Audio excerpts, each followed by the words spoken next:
mimi na kila sababu ya kumshukuru Mungu katika shughuli zangu za project za ujenzi. Kuna kazi nyingine tena nimepata ya ghorofa moja.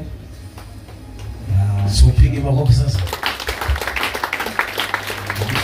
Tayari quotation ya Nasema kapata nyingi, maana alikuwa amepata nyingi. Usipige makofi.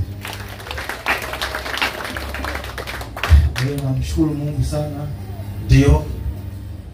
Namshukuru Mungu kwa neema, kwa miujiza na madhabahu. Nashukuru sana Baba kuniombea. Namshukuru Mungu sana kwa neema na uwezo na nguvu. Na vile vile sijui niseme, lakini na furaha sana na kikubwa namshukuru sana Mungu kwa sababu hii ni kazi ya pili. Kuna kazi nilipata na inaendelea vizuri, bado tuko katika kuinua ule ukuta kwa ajili ya kuendelea tena, kwa sababu hii ni kazi ya ghorofa 3.